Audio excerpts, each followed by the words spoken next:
Olá, querido ouvinte do podcast Caçador de Mim. Como é que você tá?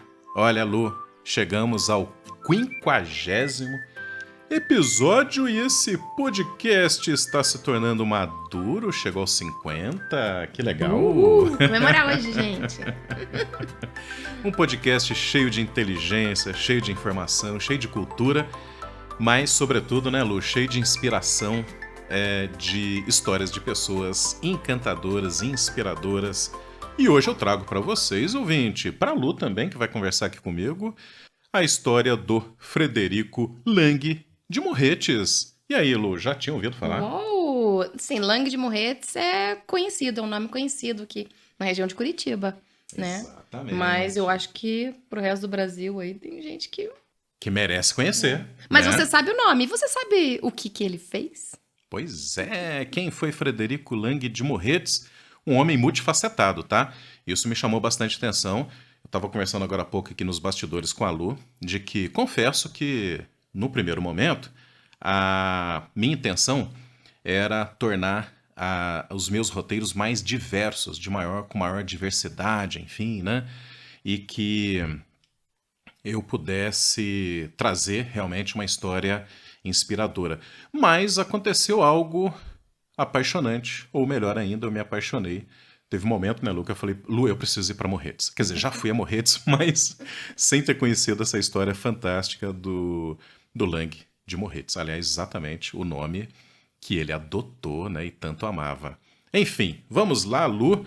Eu diria que o Frederico Lang nasceu em 5 de maio de 1892 em Morretes. Ora, bolas. Exatamente. O pessoal que nasce em maio é tudo fabuloso, gente. Incrível. Aniversariante de maio aqui, né? Podemos revelar o dia para o pessoal mandar parabéns para você? Hein? Diga.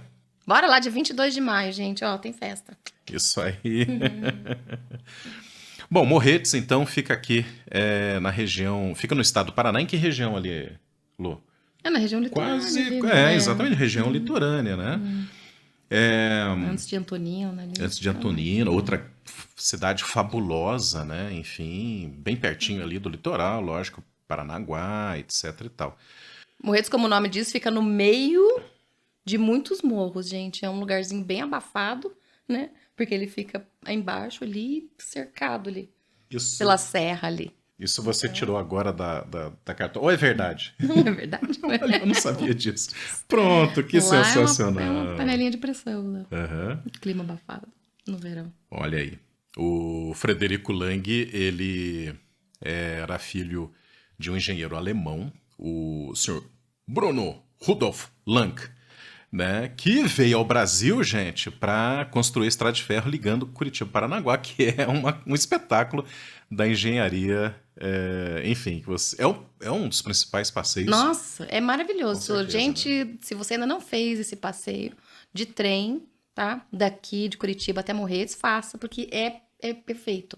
Nossa, é lindo demais. Uma das mais belas considerada nas estradas de ferro do mundo, gente, enfim.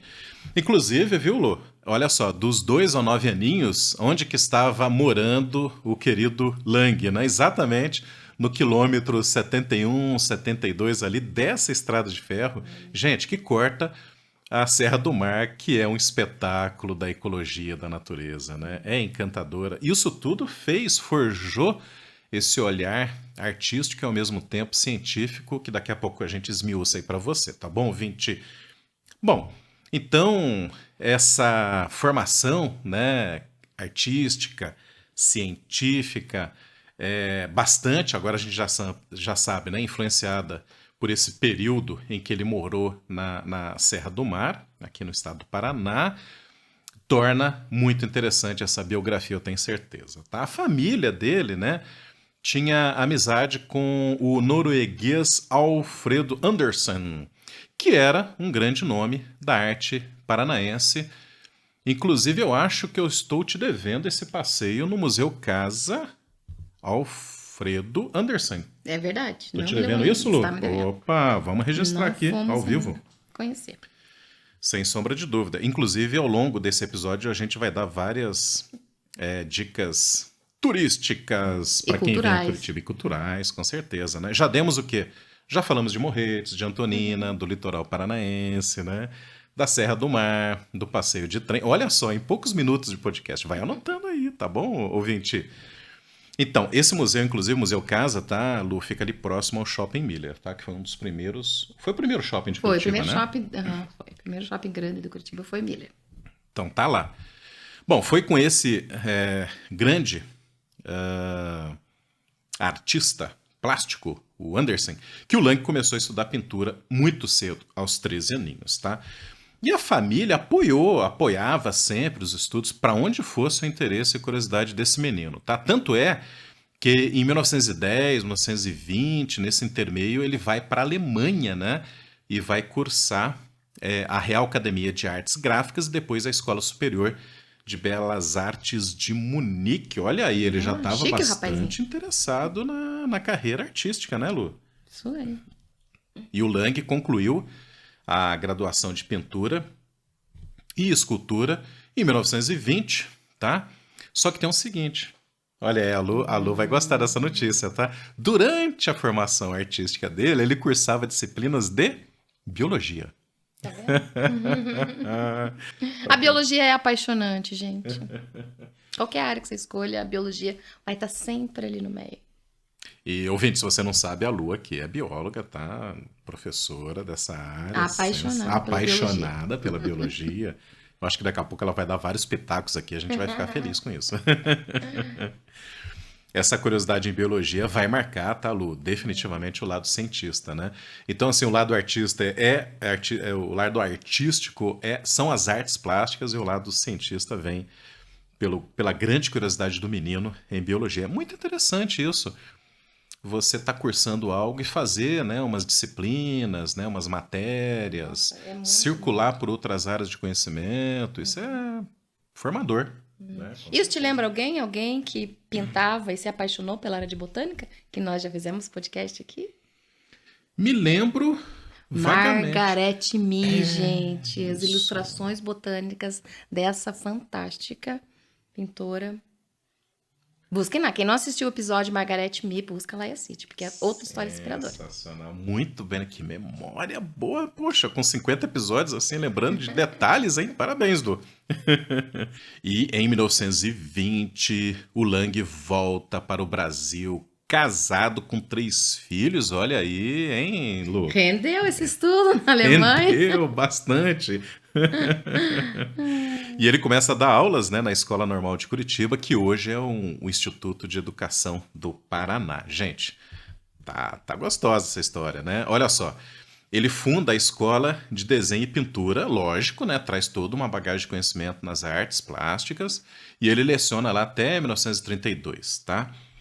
E ao lado do João Turim, tá? Que é um grande nome de um movimento importantíssimo aqui para essa região de Curitiba e Paraná como um todo, ele cria, né, esse movimento chamado Paranista, que você, quando vier para Curitiba, mais dicas turísticas. Gente, impressionante a quantidade de dica turística em torno do Lang, né?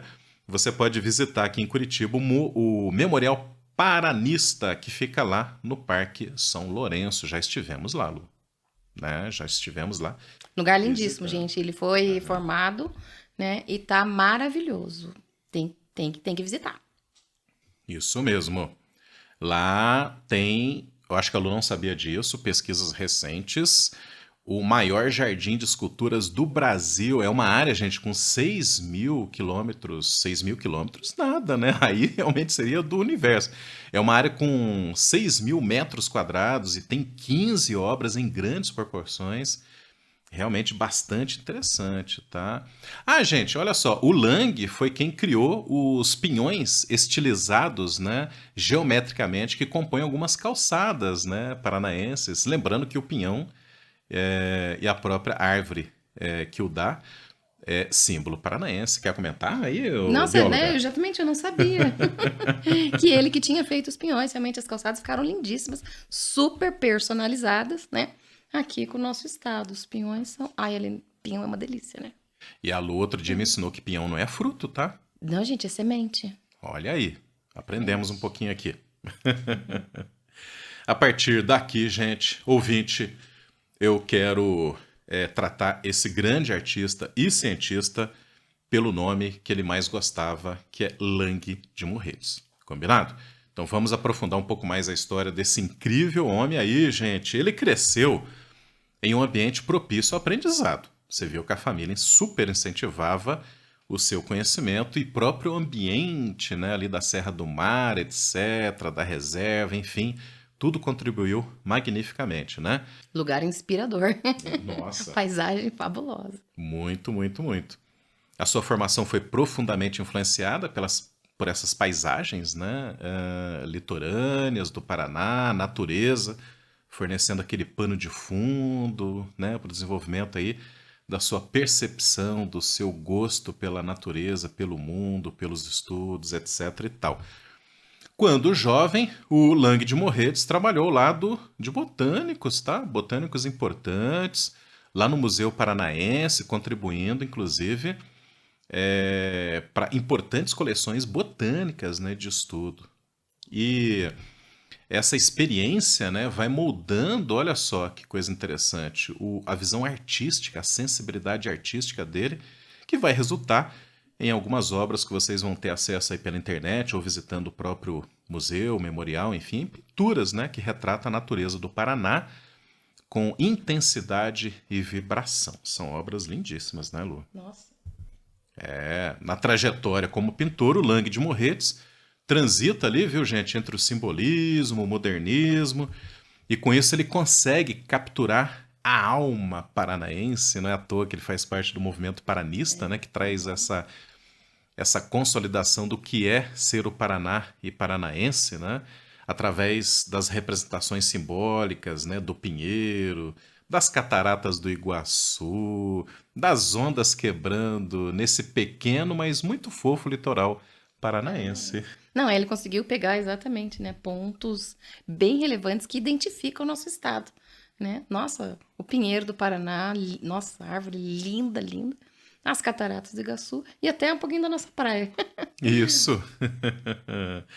Bom, no entanto, a sua arte moderna encontrou dificuldades de aceitação no mercado paranaense. Aliás, não é de hoje, né, que o artista, incluso aí o artista plástico, encontra dificuldade, não de aceitação, mas viver de arte sempre foi muito difícil, né, Lu? Complicado. O que leva o Lang, então, de Morretes a buscar outras atividades, tá? Para sustentar a família, que era uma família grande, com certeza. E o Lang de Morretes também teve uma importante carreira como cientista, tá? Acho que aqui começa a interessar bastante a nossa querida bióloga aqui. E eu corro risco de pronunciar coisas erradas, mas ela tá aqui para me corrigir, tá? Especialmente estudos científicos, biológicos, especialmente como melacólogo. Malacólogo. Ah lá, eu sabia que ela me corrigia. Isso não foi combinado, gente. Malacólogo, diga lá, o que é isso? Gente, estudo dos fofuchos moluscos. Classe dos moluscos envolve animais que têm principalmente um esqueleto, né, externo. Caracóis, caramujos, polvos, lulas. Aliás, tem uma animação que concorreu ao Oscar esse ano, eu não podia deixar de falar, né, que é o Marcel the Shell. Gente, é muito fofo. Aquela conchinha é muito fofa. Gente, se você não viu Marcel the Shell, assistam, porque é muito fofo, foi muito bem feito. A história da conchinha é muito lindinha, cativante mesmo. Eu tô lembrando aqui eu e Luke torcendo ardorosamente para ganhar. Infelizmente não levou, mas ele ganhou os nossos corações, isso que é importante, né? Então era um molusco, o Marcel do Ele chão. era um molusco. Então são os caracóis e caramujos que você disse ali que tem aquele esqueleto, você chama esqueleto mesmo, externo? É isso? Também polvos e lulas que não tem esse esqueleto, mas que... A lula tem um por dentro que lembra. Olha. O polvo realmente não. Interessante. Eu tô vendo aqui, tá, Lu, que é uma área de estudo com poucos pesquisadores, né, no Brasil, mas que tem um papel significativo aí para a compreensão de toda a nossa biodiversidade. E economia também, porque as ostras são consumidas e hoje a criação de ostras no litoral do Paranaense é bem grande, gente. Atinge um nível de qualidade excelente. Servido nos melhores restaurantes aqui de Curitiba. Olha aí. Sim. E o Lang de Morretes está envolvido com isso tudo aí, tá? Ele passou a se dedicar bastante, gente, a essa área, tá? Curiosamente, depois de uma desavença que ele teve com um interventor, governador, aqui, uma época em que existia primeiro o papel de interventor, tá? Indicado depois de governador do Paraná, tá? Então ele teve uma desavença com esse interventor governador, o Manuel Ribas, isso na década de 30, aquela confusão ali com Getúlio Vargas, né? Um momento que o Brasil estava se reinventando aí, enfim. E com isso ele foi para São Paulo, tá? A convite de um entomólogo, né? Que eu pesquisei, tá? É quem estuda insetos, Lu? É verdade. Entomologista, exatamente. E, gente, esse colega dele paulista tem um nome muito parecido, que é Frederico Lani. Olha só. É verdade, lembra mesmo. Mas que pena o Paraná perder um cientista dessa... Pois é, por desavença política aí, né, gente? Que coisa... A pesquisa do Lang está nessa área de malacologia, falei certinho agora, muitas vezes conduzida em locais remotos. Então, assim, cara, esse tipo de biologia e de biólogo, de pesquisador, tem que ter perna, tem que ter coragem, tem que ter um espírito aventureiro, né? Tem, nossa. Porque ele vai para locais remotos, por exemplo, lá da Baía de Guaratuba. Isso tudo vai fornecendo uma importante contribuição para esse campo do conhecimento. Tá? De fato, gente, o Lang de Morretes é considerado um dos mais importantes, tá, pesquisadores de malacologia no Brasil, né? Então, muito lembrado por ser artista, mas também muito lembrado por ser um cientista precursor. Inclusive, atualmente, tá, o grupo de malacologia do Paraná trabalha para exatamente fazer esse resgate histórico do Lang de Morretes como pesquisador, valorizando, tá, as contribuições dele para a ciência que persistem até hoje. Muito interessante. Que Esperamos ótimo, que o nosso... mais tarde do que nunca, né? Esperamos que o nosso podcast reconhecer dê esse impulso também, né, Lu? Enfim, ele foi pioneiro na catalogação de moluscos brasileiros, tá?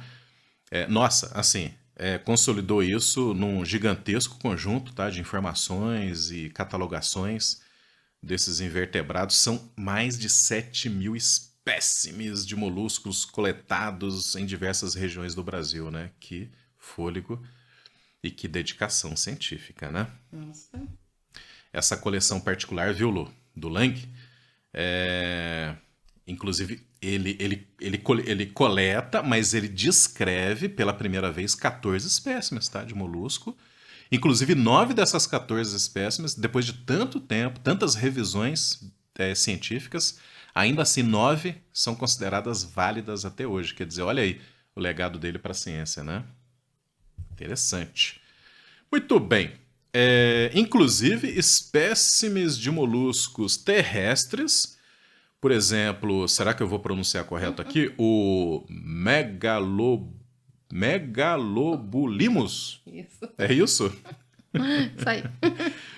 Adorna o túmulo do Lang, lá no cemitério de Morretes, onde ele está sepultado, que eu quero ter a felicidade de estar lá, né? Que coisa, ornando, que né? Paixão, a gente fala com felicidade numa situação como essa, porque a gente tem certeza que lá está um feliz artista e cientista, não é motivo de tristeza, não, né? Ele ornou o seu túmulo com esses moluscos terrestres, né? O Lang tinha, gente, um profundo amor pela natureza, você percebeu isso, né, Lu? Nossa. E transmitiu essa paixão para a família. Por exemplo, a filha dele, a Berta Lang de Morretes, se tornou uma importante botânica brasileira. Eu acho até que merece aí, quem sabe, né, futuramente uma biografia também. Todo biólogo estudou Berta Lang de Morretes, com certeza. A parte botânica dela, a descrição dela. Olha aí, a Lu validando, hein? Sensacional. Ela, inclusive, foi uma das primeiras, né, e mais antigas professoras cientistas da Universidade de São Paulo, grande referência aí. Gente, a Berta Lang de Morretes faleceu recentemente, em 2016, né? Isso tudo que a Lu falou. Bióloga, botânica, pesquisadora, professora e pioneira da botânica no Brasil. Enfim, olha aí, deixou uma filha fantástica, inclusive. Né? Poxa, também um pai, para se inspirar assim, né? A gente acaba seguindo os passos. E vamos então, né, Lu, partindo aqui para o finalzinho do nosso podcast, dizendo que o Lang de Morretes também era um amante do Paraná, lógico, né, estado onde ele passou boa parte da sua vida, apesar das idas e vindas, né, Paraná-São Paulo, São Paulo-Paraná, ele nunca... Coração ficou aqui. Coração sempre aqui. No Paraná. Exatamente. Infelizmente, ele falece, gente, em 1954, com 61 anos, está vítima de um infarto, novo, poderia ter feito muito mais coisas, com certeza. Após a morte dele, teve uma grande preocupação, Lu, porque, poxa vida, né? Onde é que está essa coleção, né? Dos malacologias, enfim, né? Que essa coleção malacológica considerada a maior da América do Sul. Então, assim, é um patrimônio imensurável, né? E tinha mais de 250 mil exemplares, enfim, né? Houve uma grande preocupação com isso. E aí, um ano depois, inclusive, do falecimento da filha dele, a Berta, né? Que falece em 2016, descobriu-se que a coleção não tinha se perdido. Na verdade, ela estava assim, espalhada por várias áreas, né? Um pouco no Museu Paranaense, um pouco na própria Universidade de São Paulo. Eu estou fazendo questão de dar essas referências porque vai que esse podcast cai nos ouvidos, né, de pesquisadores mesmo que querem, né, ter uma referência por onde resgatar um pouco desse histórico científico do Lang, né?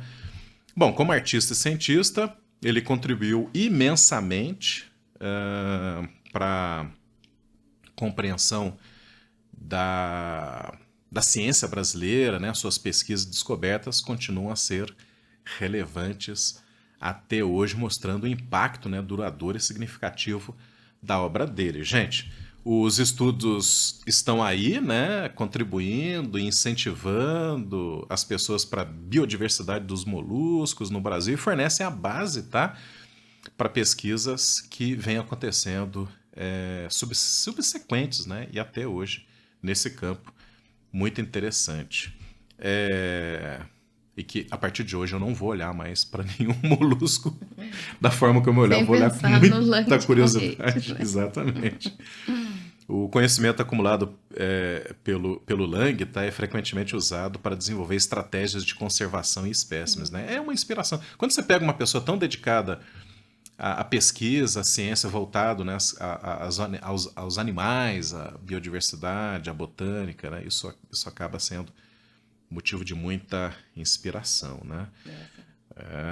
Sabemos que muitas das espécimes aí estão ameaçadas, enfim, né, perdendo aí o seu habitat, mudanças climáticas. É um momento muito importante de revitalizar a memória do Lang de Morretes, você acha? Com certeza, nossa. Uma pessoa inspiradora, assim, com uma contribuição dessa, tem mesmo que ser sempre lembrada e homenageada. Perfeito. Então, além disso, as descrições meticulosas de espécimes e dos habitats dessas espécimes continuam sendo referência até hoje para pesquisadores, estudantes, né, novinhos aí se inspirando nessa história magnífica, né? A paixão e dedicação do Lang de Morretes aos moluscos brasileiros inspiram gerações de biólogos e naturalistas. Gente, o legado dele vive não apenas nas coleções que estão aí, né, pelos museus e bibliotecas, mas também na maneira como entendemos e valorizamos a rica biodiversidade do Brasil.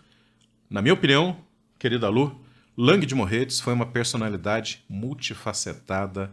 Isso é fascinante e eu quero saber mais dele. Terminamos por aquilo. O que você achou? Nossa, a história é super inspiradora, gente.